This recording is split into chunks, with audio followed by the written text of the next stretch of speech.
What's up, y'all? Let's talk about this 100-plus-year-old glass company that reshaped their business to provide critical components for AI data centers that is quietly wiring the entire AI world together and becoming a core player in AI data centers. Today, we're talking about Corning. Yes, the glass company, founded in 1851 as a glass and ceramic maker. So let's get into it. Most people think Corning only makes phone glasses for like the iPhone, Gorilla Glass, and lab equipment. But over the last few years, Corning shifted hard into optic communication. They turned fiber optics into a major growth engine. Why? Because AI data centers don't just need GPUs, they need massive connectivity. Thousands of GPUs constantly talk to each other. That requires high density fiber, ultra low latency connection, faster deployment with more bandwidth and less space. Corning now builds fiber optic cables, data center connectors, predetermined cabling, and high density interconnection systems. This is the nervous system of AI.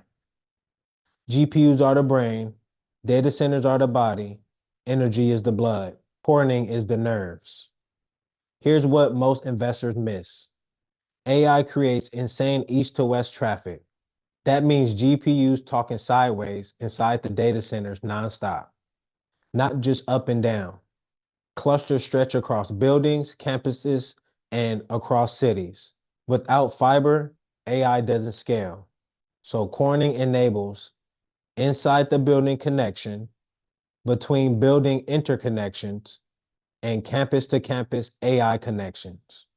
They even make next generation fiber design to reduce latency.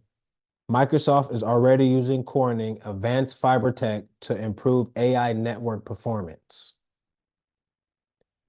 Corning saw the wave early, so they expanded US manufacturing, signed multi-year supply agreements, built an AI fiber portfolio, and partnered across the ecosystems.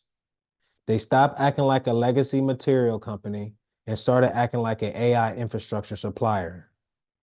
This is classic second order investing, not the flashy GPUs, but the plumbing underneath. The US represents 13% of global fiber optic revenue, and Corning shares of the global market is 10%. Here's where it gets real. Corning has confirmed major relationships with Meta, striking a multi-year fiber agreement worth up to $6 billion. Also, they got a deal with Microsoft to provide advanced fiber manufacturing for Azure AI.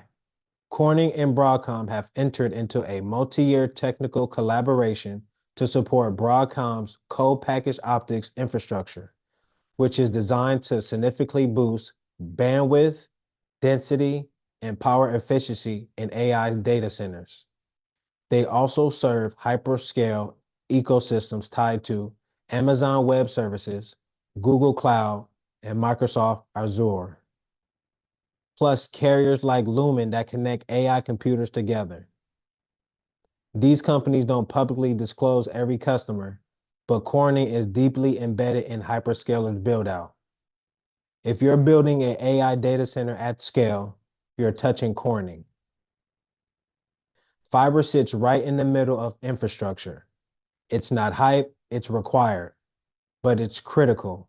They don't sell excitement, they sell connectivity.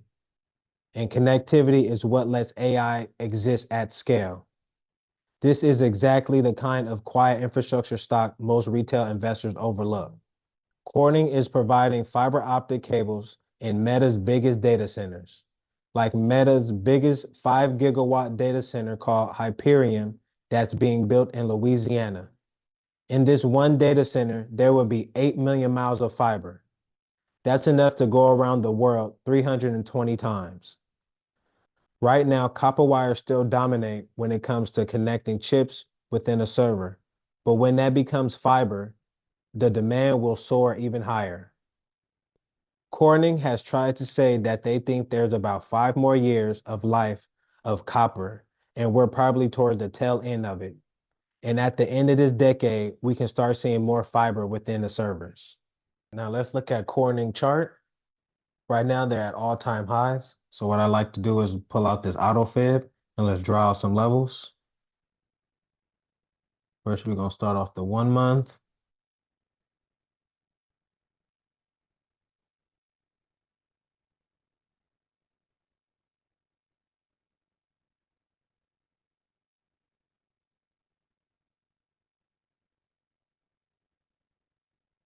We're gonna go down to the weekly.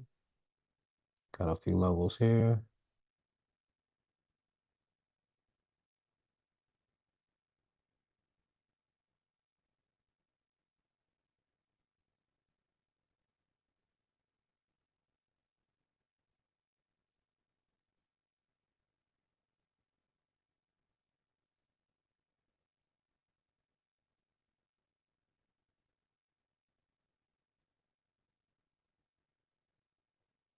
Go down to the 1 day. There's nothing on the 1 day. Now we can go down to the 4 hour. Try to get some closer levels.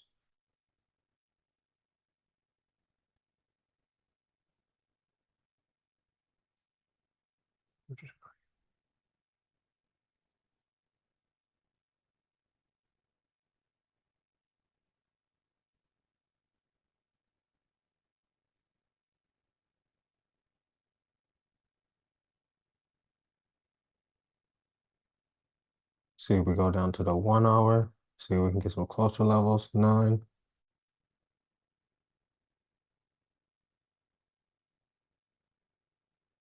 Go back to the 1 day.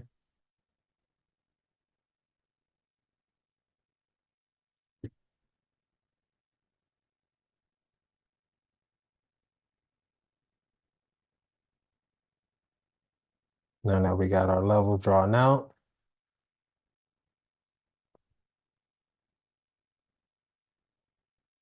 we can look on our Wolf Trend Hunter. It's a bull case with a grade A, 90 out of 100 is green. Our weekly WTMA is up. Our 3-day WTMA is flat at the moment. Our daily WTMA is up. Weekly MA stack is bullish and daily MA stack is bullish.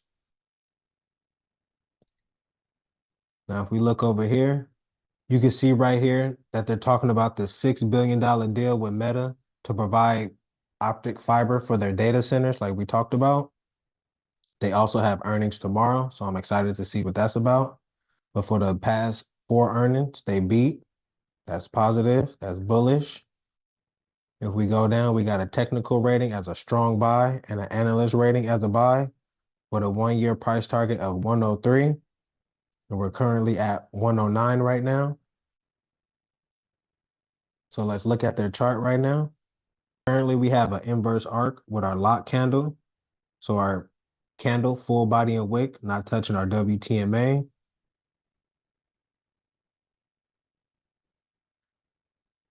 Not touching our WTMA, not touching our 12 cloud, and it's not touching our WTMA cloud.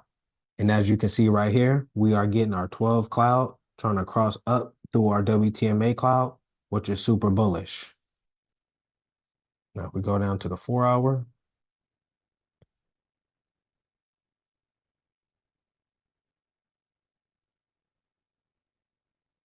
you can actually see we got our inverse arc.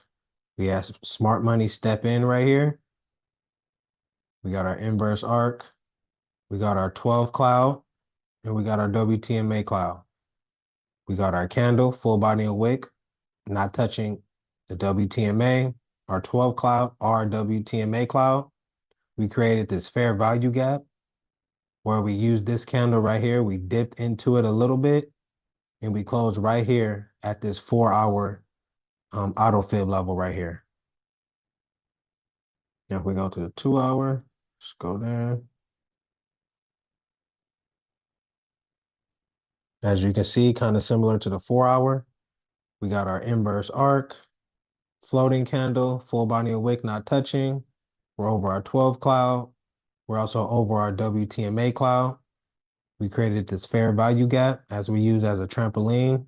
We dipped in it once, came down, tapped it twice, and came down, tapped it again, and pushed up, and we closed right here at this 109 level, which is our auto fib, which is our 4-hour auto fib level. Now I'm liking Corning. They're looking bullish. They have earnings tomorrow, so I'm excited to see what they're talking about. If y'all like this breakdown, like, comment, and subscribe, and y'all have a good one. Peace out.